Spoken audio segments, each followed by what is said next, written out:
Good morning, beloved. Oh, an uplifting message today. He is on his way. He is basically here already. As you know, Jesus has never left us. He never will leave us, but he is about to let us leave this world very, very shortly. And his messages to everyone is the same. Oh, we have a glorious God. Now, I'm going to tell you this. This was a big dream, three-parter again, but it just flowed one bit to the next to the next. There wasn't three dreams. It was one dream, and it was like I was in a movie. It was so intensely colourful, is the best I could call it. So I'll start at the beginning. Oh, but I do pray that you will be enlivened and made joyful over this dream, knowing what is to come. God is good all the time. So let me start out with, I was disappointed in the beginning of the dream. Now what happened was, I'm always talking about my mother, aren't I? But it seems to be a common theme. And in this dream, there I was, my mother, who can't be my mother because she's not with me anymore. My mother has gone away on a trip and she's about to come back. Oh, okay. She's about to come back and I'm about to go and meet her. Oh, sorry, I'm getting it. I get it. Okay, so I'm about to go and meet her, but I was waiting and waiting, and it was like, oh, I'm tired, and I went and I had a little sleep. And when I was asleep, I didn't realise I had my phone, my new phone. I don't sleep with things, and so it wasn't in earshot. And so when it went off, I couldn't have heard it. So I just slept through the night. And when I woke up in the morning, I was, oh, she's not here yet. And I haven't have I missed a message on the phone? And I'm looking on my phone and there's an unanswered call, but I can't call back. And then I decide, well, I must get in the car and go now. I've got to get there and pick her up at the station. She must be there by now. And so I'm heading off in the car to the station. The car breaks down in the middle of nowhere. And for some strange reason, a bus comes along and picks me up. And I'm sitting on the bus and all around me, I'm sort of in the very middle of the bus, in the middle of the seats, and there's jostling going on around me, people pushing and jostling me. And then behind me, there's this man who's being very attentive, shall we call it. And he was being very inappropriate. I didn't want him near me, but he kept coming exceedingly close, pushing against me, pushing my shoulders, as if he was trying to entice me. But I wasn't being enticed, even though when I looked physically now, he was perfect. But have you ever met someone who is physically perfect and then you either find out something about them or you see a look in their eye and you can never unsee it or can never unknow it, and you then look at that person and go, oh, they're a bit creepy. That's the feeling I had from this very physically perfect man. And all the women around, they wanted his attention and were getting very nastily jealous because he was actually giving it to me who didn't want it. So they're getting nasty, I'm getting distressed, and then finally I get up and force my way through the crowd, because it's not just sitting but standing, to the back of the bus where there's an exit. And it's crowded even to the very exit. And so I stepped down off the bottom step of the bus, still holding on to, there's a metal pole right on the corner's edge. And I'm still holding on to that pole and thinking, oh, I don't want to be here anymore. I really don't want to be here anymore. And then there's this elder man, he's down, there's still a crowd right at the tail of the bus. And this elder gentleman, very nice, I trusted him. And he said to me, you must get back on. We have to get where we're going. Get back on or you'll be left. And so I grabbed onto the bus was starting to move again, and I grabbed onto the pole with all my might, and I pulled myself up.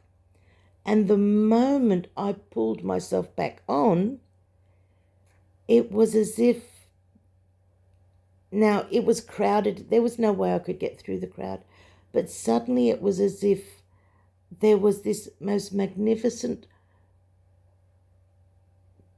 warm blanket that took every equal pressure on every single part of my body. It was the most comforting, powerful feeling. But it was a person, it was a man. This beautiful, comforting blanket was a man whose body had totally shaped to my shape and was guiding me along with so much comforting force. I couldn't do anything. I just had to be moved along with this force, and the crowds parted as we went through, and we're going through a past, and I could see all these people, and I'm just coming through. It was wonderful. But then I saw there was a door on my right. That door, I knew there was something needed doing in that door, and I wanted to help. And I knew this person behind me was going to go through that door, and they were going to do something, but I wanted to help them. And so I put my hand out to touch the doorknob of that door. But as I touched it, his hand took my hand off it. And he said, no, that's not for you. And then he continued, and I saw a door in front of us. And this door, there was no one around. That door, everyone was crowded around. But this door, there wasn't anyone at this door. And so we went through this door, and inside, and it wasn't anything spectacular. It was like it was the way I would expect a really industrious, maybe an architect or something, to have their room. And I don't mean these pretentious ones who like to make people think they're busy working and their place is neat and all of that. But this was a well-used room, like an office. And there was something in the middle that I wasn't able to understand, but we went around whatever that was. And to my right, when we went in the door, to my right there was a working desk, a very, very big, long working desk. And on it was a mug of coffee, not a feminine mug like this, but a real strong, manly mug. And it was sitting there, and the coffee had been finished. Just a little dreg down the bottom left, and there was plans on the desk and paperwork, files on the desk, and you could see they had been just recently attended to. But he moved me past the desk, and we turned to the left and went down a narrow portion of the room, and he just put me to the end here, And he said, now, you wait here until I get back. And then he left the room. And he left me there in the room. And I knew he was going to fix whatever was in that other door. But he wanted me to wait. And it was just so beautiful. And as I woke up from this dream, just at that moment of waking, my heart started to sing. And I don't know if you've heard this. It used to be many, many years ago on the TV. I think it was an ad. And it was, happiness is, happiness is, happiness is, different things for different people. That's what happiness is. And it just had lots of little ditties with that. But that just kept coming through. I'm sorry, my voice is very croaky. I'm getting old and I'm getting lots of problems. But that song, it just made me so happy. I woke up from this strange dream and I haven't been able to be unhappy since. And I wasn't sure, but even as I was telling you, I was suddenly feeling things that he was telling us. My mother is gone, but I'm going to meet her. That's the rapture. She's coming back, but she's not here yet. That's the rapture. She's that one coming with him on the cloud to meet her body.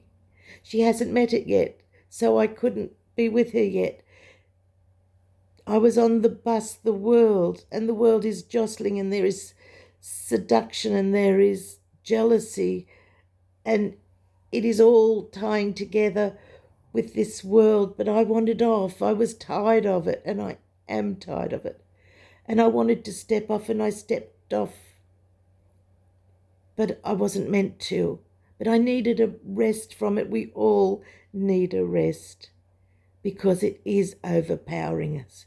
And I stepped off for that moment, and the trusting old man said, you need to get back on.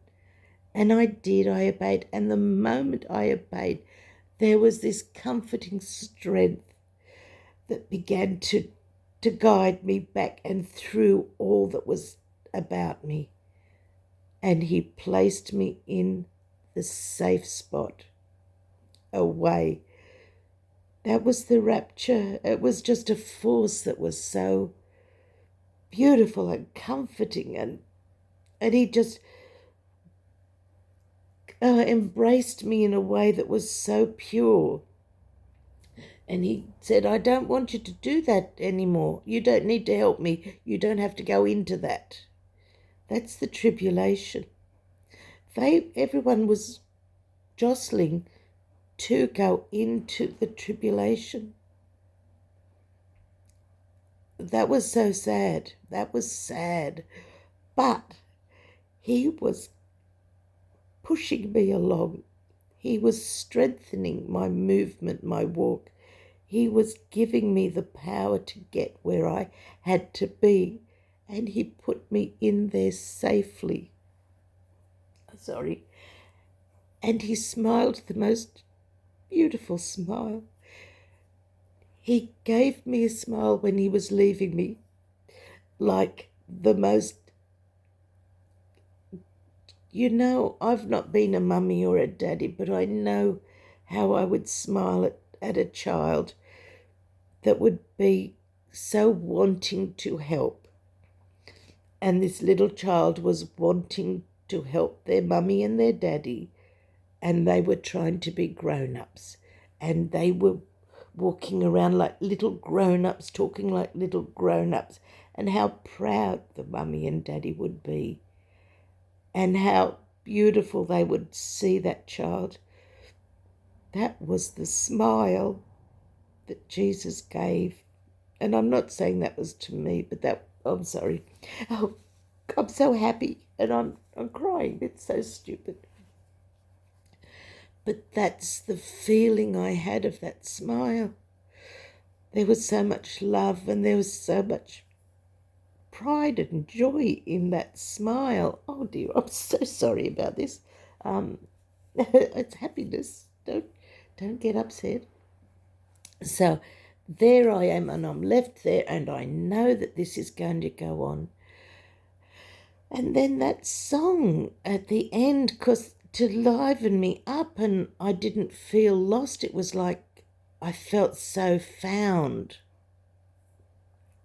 But I wondered what the song meant, and then I thought of the words. Now, the song itself has lots of words that they've got nothing to do with the situation. But this is the only bit that came. The happiness is different things to different people. And isn't that what we're seeing now?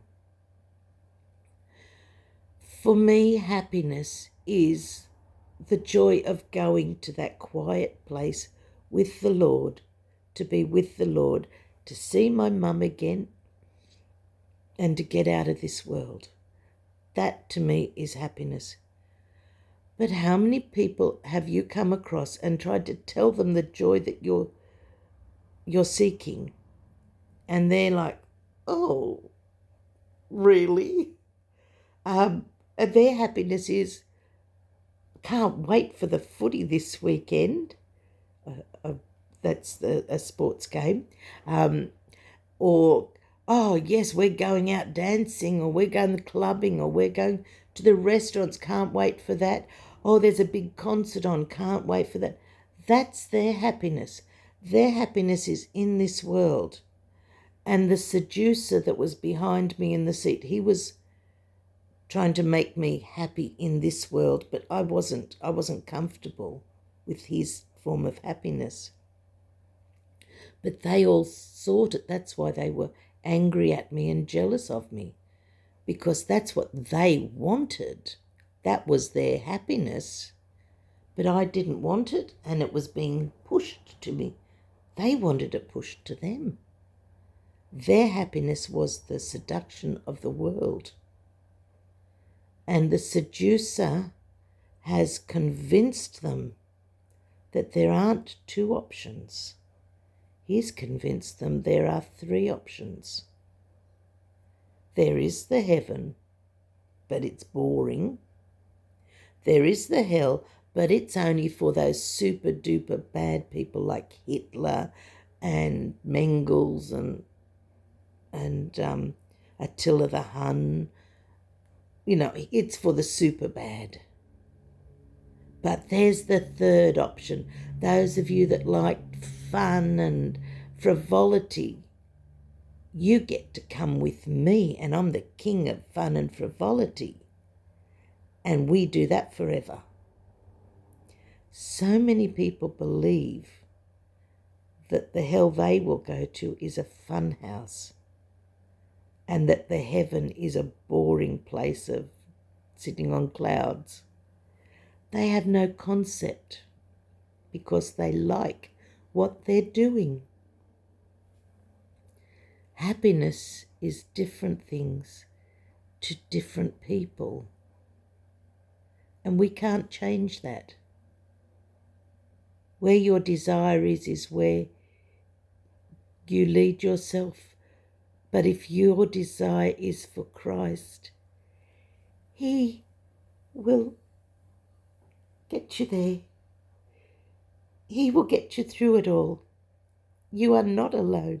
And if you could feel the comfort of that force that was behind me, moving me, when I was so tired and I couldn't get through it myself, it was unbelievably wonderful. Now, that's it. I can't think of how to say it any other way, but just as it was. I feel so alive today. I feel so invigorated today. And I feel so much like He is right there. His mug of coffee was down to the dregs. If there's any more time, it's just that last sip of his coffee. And He's scooping us up, and He's bringing us to His place. That's the rapture. We don't go through the door that was on the right-hand side of the crowd. And he doesn't want us, when I put my hand out, to take that door to help those in that door. He took my hand away and he said, no. And he put me in a safe place away from it. And it was so quiet and peaceful. But you could see there had been activity, because the plans and the files, there had been a lot of activity in that room. But just for now, it was a quiet place while he did his work. We've done our work. I don't mean that means you stop what you're doing, but you be confident it's done. From now on, we are just being guided through that. It is his power now. It is him guiding us through, putting us somewhere safe until he finishes with what's got to be done. Oh, we are about to go home.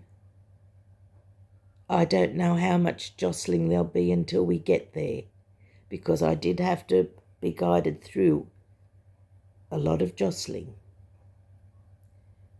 But it didn't harm me. He was there from that point. He was always there. But at that point when I stepped back on, I'd stepped off because I was tired. I needed to get out of it, and I stepped off. But the old man, and I'm sure that was the Holy Spirit, the old man said, you need to get back on to get where you're going. And the minute I decided, I could have just let go of that rod. But the minute I held it tightly and pulled myself back onto that step, Jesus took control of my life, my existence. He took control of me. And he guided me safely to his safe house. Oh, brothers and sisters, Jesus is coming soon, and he's going to take us home and keep us safe. And he loves us like that parent that loves the child that's trying so hard to be like them, but can't make it. We can't do it, but we're trying. And Daddy loves that. He loves you, and he's coming home. He's going to bring us home. So, silly old woman, teary again, but had tears of joy. I've got to tell you, because happiness is different things to different people, and this is my happiness. God bless you. Keep your strength. You may be feeling so tired, but he is about to give you every bit of strength you need. It's not going to be a coast easy ride, no, but he is the strength behind you. Just put your trust in the Lord, and he will get you where you need to be. He loves you. He's coming so soon. That mug is tiny bit left, and as soon as he swallows that last mouthful, he's coming for us. So God bless you. Oh, I want to see you all, and I want to be with our Lord. That is my happiness, and that is yours. See you soon. Bye-bye.